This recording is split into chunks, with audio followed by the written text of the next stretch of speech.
So I'm doing a thing, right? I got myself a Xbox Series X. I sold my S, just was not powerful enough. Um, so I'm doing a little unboxing here.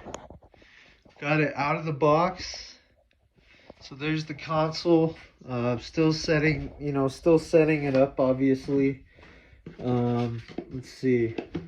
So it's a very similar kind of setup in a way.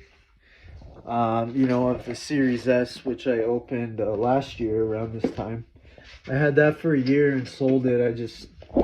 I wanted an X, I'm like, man, this really isn't much different than my Xbox One X having a Series S. So, I decided, yeah, I better just get the real thing, get the Series X. Now, I did have an opportunity to get the PS5. There seemed to be a lot around Montrose, but I figured I can sell my Xbox One X now and get some money out of that. And so I just decided, maybe it's easier to get PS5s now, but even if it's not, later on when I'm ready to buy one, it'll probably be easier. So I just went with the X. What was funny was the store was actually they were actually out of the Xbox One X except for the one that I bought, but they had like six or I don't know how many PS5s. And then there was also two PS5s I think at Target unless they sold yesterday. But yeah, I mean I just decided like you know what? I've been preparing to buy an Xbox One X. I'm able to get some money if I sell my Xbox One X, or I've been planning to get an Xbox Series X, is what I meant. So I just went ahead and got the Xbox Series X. So I'm hoping when I'm ready in 6 months or whatever, I can find a PS5 pretty easily when I got the money, or whenever I'm ready to buy it. Hopefully I can find it easy. It was a little bit of a gamble, but even some of the games that I have, I was ready to put them in a Xbox Series X. So, just felt like the best decision for me. It was kind of funny that there wasn't much Xbox Series X's in the town, but there was a lot of PS5s. It's kind of backwards to the way that it has been. But yeah, I'm excited though. So we got a. Let me open this up here. And I'm still playing Doom 2016. I'm almost done with it. I'm like over halfway through the game at least. So I think I got like 5 chapters left. But here's the cord right here. So I think Doom 2016 is, I believe, like a cloud game.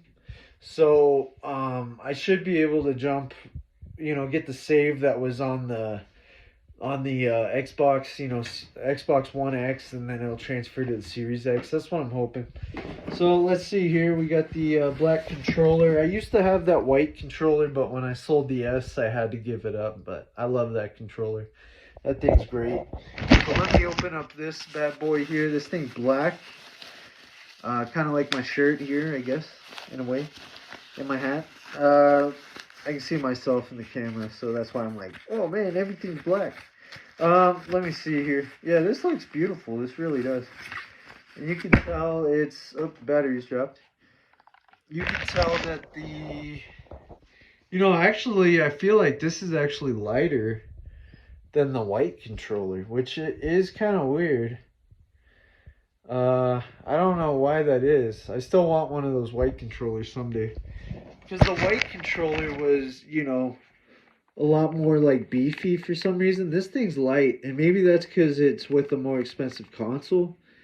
I don't know. Maybe the technology is a little different. But one thing for sure is that this console is way heavier than the Series S, of course, and you know it's bigger for sure, but it's more like bigger upward. Like it's more like a tower type thing. Technically the Series S was wider, I guess. But anyway, this has been my unboxing. I got cords in there, yada yada yada. But I just wanted to share with everyone that I'm finally part of the new gen. Because the Series S was like, yeah, you are, but you're not, but you kind of are. No, this is an Xbox One X. I'm part of the new gen, so.